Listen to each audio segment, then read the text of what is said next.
স্বামীর ভালোবাসা পাওয়ার সহজ 5টি কৌশল আমি আপনাদের সাথে আজকের ভিডিওতে শেয়ার করতে যাচ্ছি।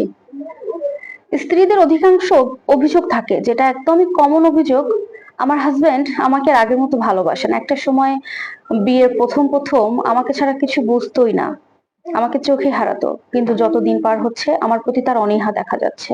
এটা কিন্তু কমন একটা কথা, প্রত্যেকটা নারীর মুখে দেখা যায়, এই কথাটা শোনা যায়। কিন্তু কয়েকটা টিপস, 5টা টিপস যদি আপনারা ফলো করেন, তাহলে আপনার হাজবেন্ড আর কখনো আপনার দিক থেকে চোখ সরাবে না, বা আপনার প্রতি তার কখনো আকর্ষণ কমবে না। অনেকে বলতে পারে যে এই ধরনের ডিফিকাল্ট একটা কাজকর্ম, এগুলা কি আজকালকার যুগের নারীরা কেউ করে? এমনটা কখনো সম্ভব না।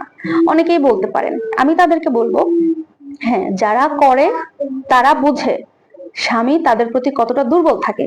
আর যারা করে না, আজকালকার যুগের আধুনিক মেয়ে হিসেবে দাবি করে যারা স্বামীর প্রতি এই কেয়ারটুকু করে না, স্বামীর জন্য নিজেকে এইটুকু কাজ করায় না, তারা কখনোই স্বামীর ভালোবাসা সারা জীবন ধরে রাখতে পারে না।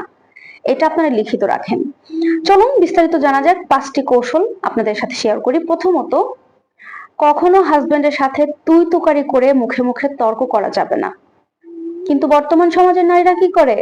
উঠতে বসতে কথায় কথায় তর্ক না করলে পেটের ভাত হজম হয় না। এটাই সব থেকে বড় ভুল স্বামীর আকর্ষণ বা ভালোবাসা কমে যাওয়ার।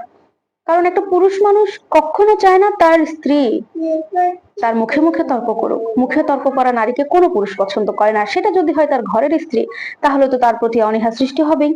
তাই বলবো, সর্বপ্রথম মুখে মুখে তর্ক করা বা তুই তুকারি করে কথা বলাটা বন্ধ করুন। আর ভালো বংশের মেয়েরা কিন্তু কখনো স্বামীর সাথে তর্ক করে না বা তুই তুকারি করে কথা বলে না।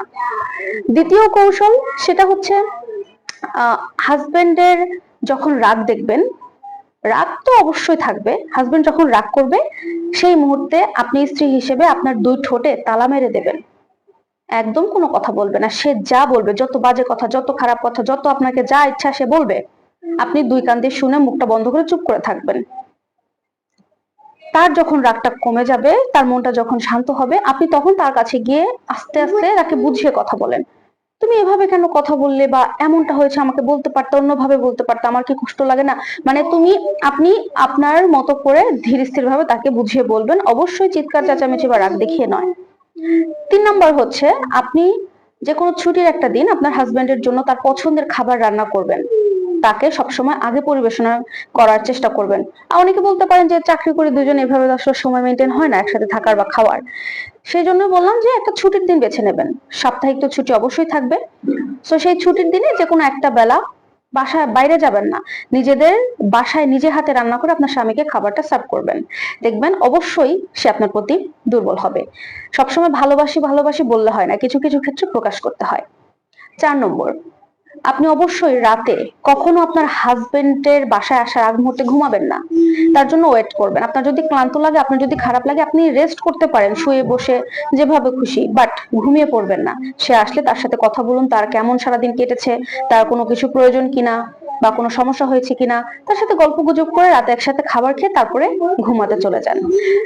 লাস্ট 5 নাম্বার, এটা হচ্ছে আপনি চেষ্টা করবেন আপনার হাজবেন্ড যেভাবে চায় সেভাবে নিজেকে পরিচালিত করতে। আপনার হাজবেন্ড যদি বলে তুমি এভাবে চলো, আপনি তাহলে ওভাবেই চলবেন। আপনার হাজবেন্ড যদি বলে এভাবে এই কাজ করা যাবে না, আপনি সেটা করবেন না। তাহলে দেখবেন আপনার প্রতি হাজবেন্ডের যদি দূরত্ব থাকে বা একটা আকর্ষণ কমে যাওয়ার ব্যাপার থাকে, সেটা ধীরে ধীরে আবারও ফেরত আসবে।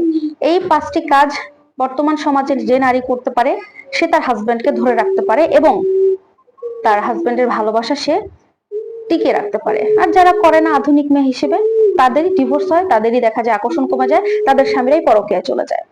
আপনি এগুলো করেন, তারপরে যদি আপনি আপনার বেনিফিট না পান, তখন আপনি নিজেকে চেঞ্জ করেন। আল্লাহ হাফেজ।